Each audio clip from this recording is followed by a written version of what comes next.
gaz laay wër ci suba ba tey maa ngi wër maa ngi jógee ca marché Grand Yoff ci suba ba tey maa ngi wër waaye gaz moom bouteille yu mag yi rek lañ may won waaye bouteille yu ndaw yi daal amul moom te bouteille yu ndaw yi day faral di manqué lu baree bare te ku nekk nag ak fa sa doole yem ndax ñun ñëpp mënuñoo jëndandoo gaz yi mag bouteille yi bu fekkee dañ ko bëgg a andile ñu andile ko bu ko defee ñu xam ne mënatuñ koo am suñu yàlla dimbalee bu ñu amee ñu jënd bouteille yu mag. ministre bi nga xam ne moom moo nekk ci affaire pétrole ak gaz yi wax nañ ko nee na manqué gaz amul Sénégal yow lan nga koy wax. manqué gaz am na Sénégal bi bëgg a dee xanaa moom dafa deful ay jéego wala mu yebal ay ndawam ñu jéem a seet découvrir ba xam gaz bu ndaw am na wala gaz bu ndaw amul gaz bu ndaw day manqué tout le temps ba mu dalee manqué yàgg na. ku sa gaz jeex da nga wér bay bëgg a dee da ngay mujj di toggee matt wala ngay toggee kër te këriñ ko bu ñu la ci jaayee tuuti lañ la ciy jaay. bu ñu yokkee prix bi yàlla jeexul bu ñu yokkee prix bi yàlla jeexul bu ñu yokkee prix bi lu ñu yàlla xeebaleel ñu jënde ko ñun l'essentiel que ndax teew rek ñu am ko ñu gis ko man cee jënd man ko utiliser. depuis barke démb dañ ñoo wax ne fii am na moo tax dafa fii laa jógee léegi damaa wër ba sonn léegi lañ na ma ñëwal Liberté 6 ma door a ñëw fii dama tombé juste nii. ma ne la bii mooy troisième fois. bi mooy troisième fois keroog kat Padois Builders laa ko amee ak dénkaane fa bàyyi sama numéro bon xaw ma nag lan la te gaz mënoo jënd di réserver sa kër wóorul waaw ak xale yi moo tax wóorul. d'accord lan mooy sa message ci jaaykatu gaz yi. suñu si mënee dimbale daal mu am ñu si am si accès même si boutique yi sax mais soo ko mënee balaa nga koo am nga ñëw si station yi te nekkul ne station yëpp nga koy amee. man dama wër gaz ba sonn kay dëkk bi dafa manqué gaz ça fait 10 jours sonn nañ trop. ministre bi nee na gaz am na. ministre bi da en tout cas waxuma gaz amul de mais dafa am pénurie moom am wala amul moom fu ñu ko doon am moom amuñu ko foofu. yow depuis ban heure nga nekk fii nii. ak ñaata fan ngay wër gaz. 6 jours maa ngi wër gaz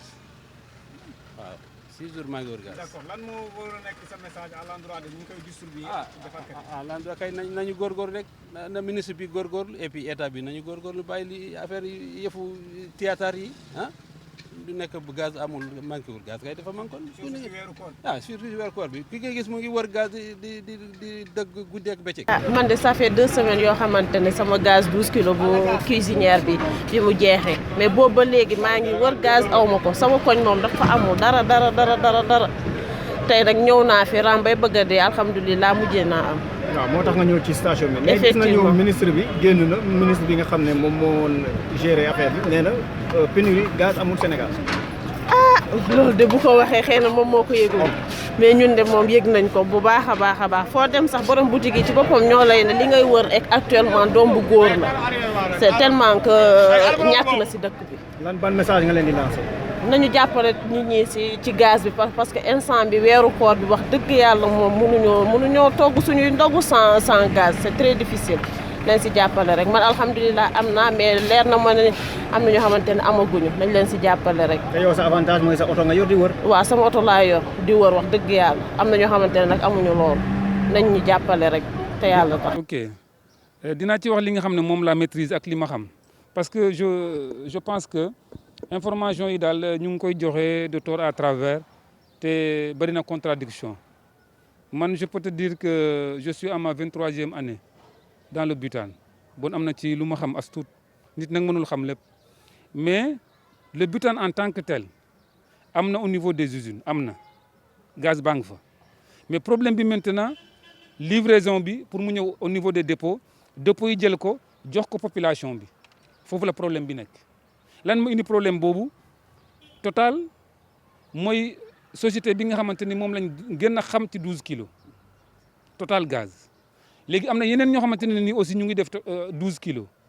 mais maintenant Total da ngay gis butéelam yoo xamante ne nii gars yi dañ koy jël tête bi ñu bind ci Total gaz nga def ko ci beneen butéel boo xamante ne Touba gaz a ko moom wala Vito gaz a ko moom léegi sol ko mu nekk dans le marché. mu mel ni Total moo ko sol te Total solu ko léegi y' a problème kenn mënatul a xam loolu am na ci problème mu falsification jaxase bouteilles yi ba kenn mënatul a xam bii Total la wala bii Touba gaz la wala bii Vito gaz la Vito gaz maintenant bi nga xamante ne nii man société bi may def muy Puma Énergie on a des 12 kilos couleur bleu boobu kenn mënu koo falsifier parce que bariwu fi ñun rek ñun ñoo ko moom c'est vendu au niveau des dépôts de gaz, c'est vendu au niveau des stations Shell. Mais uniquement dépôt gaz ou station Shell. Mënoo ko am feneen. Boutiquiers yi ñun ñoo leen koy livrer pour ñu mën koo jaay consommateur bi. Tandis que l'autre 12 kilos, faut dem rek dans le marché nga am ko. Parce que moo gën accessible et puis dañ koy transvaser. Il faut le dire, population bi moom moo ci sonn. Dañu jël ay bouteilles yoo xamante ne nii feesul. Dañu jël gaz bi au sortie de l'usine mu am poids normal ñu transvaser ko dem jox ko le consommateur. Il est le perdant. Une durée boo xamante ni waroon na def 15 jours ou 16 jours ou même 20 une semaine gaz bi jeex nga demaat à la boutique pour recharger waat ko le boutiquier c'est pas son problème parce que consommé wu ko day jënd pour jaayaat mais c'est le consommateur qui est le perdant dans tout ça 12 kilos yi amuñu poids normal uniquement la bouteille de Puma Énergie nga xam ne mënuñ ko transvaser boobu moo am un poids normal problème bi moom moo nekk ci gaz bi ci li ma mën a wax tënk ko. Donc c'est possible parce que yàgg nañu wax ni tam gars yi dañuy jël gaz bi léeg-léeg di wàññi ñuy wax loolu mënul am donc c'est possible. mën na am lu mën a am la il faut le dire et être vrai dañ koy def dañuy transvaser les bouteilles de gaz lu am la nañ wàcc sur le terrain dinañ jàpp oto yi nga xamante ne ñoom ñoo ko jaay oto yi ñoom ñoo koy def seen biir dañuy renforcer dans les voitures di transvaser gaz bi am na. boo demee au niveau des boutiques point de vente yi jëlal poids yi gaz yi nga posé ko doo am poids normal li ma wax man de source claire laa lay wax je dis que 23 ans de service def naa ko jara ma may fen c'est-à-dire lu nekk dañ ci dugal politique du ñu wax nit ñi dëgg mais gaz bi comme ni ko ministre bi waxee am na le butane est sur place mais problème livraison moom la ci nit ñi am ak problème aussi respecter le poids au sortie de l'usine j'ai bien dit et je pèse mes mots gaz bi day nekk poids normal mu ñëw au niveau des revendeurs ñu commence di koy transvaser c'est ce qui existe seule la bouteille je te dis de Puma Énergie moom la ñu mën a transvaser parce que amuñu matériel am mënuñ ko transvaser matériel bi la ñu amul le détendeur est cher ça coûte normalement vers les 10 000 11 000 c'est pas à la portée de tout le monde. Voilà léegi nag suñu gaz bi détendeur bi moom moo cher mais le prix c'est le même le prix homologué par l'État la bouteille de 12 kilos doit coûter 6 250. Puma Énergie Total Gaz Lobou Mame Diarra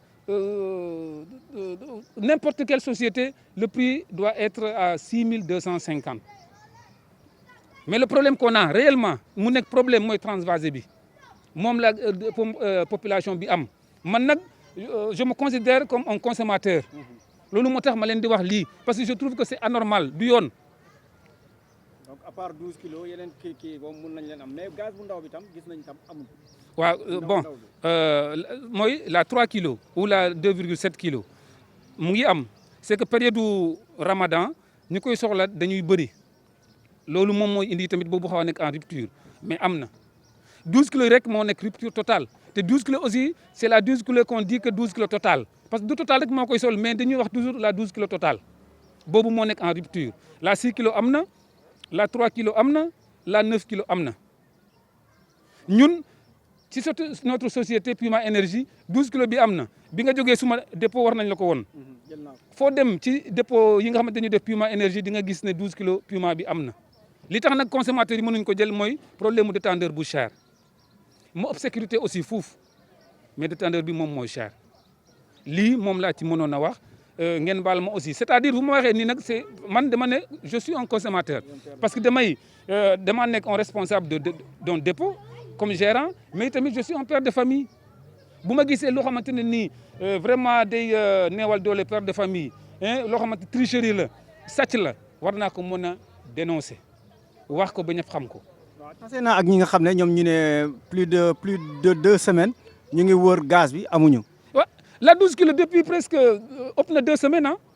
bu mu nekkee en rupture mais gaz baa nga fa de livraison bi moom moo baaxul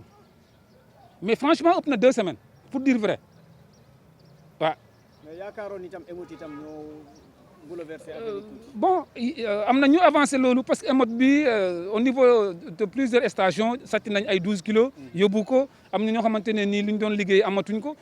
mu ngi noonu donc li ñu yàqal suñu bopp moom mooy répercuté waat ci ñun loolu moo tax yàq baaxul nañu éviter loolu ah loolu ñu wax noonu am na gis naa dem naa ci station fekk foofu 12 kilomètres yëpp lañ yóbbu gars yi yóbbu nañ ko ñu ngi koy bazarder dans le marché ay prix yoo xamante ne nii voilà doo comprendre ñun ñoo ko defal suñu bopp. ñooy yomb contrefaçon. contrefaçon waaw gars yi di koy solaat voilà.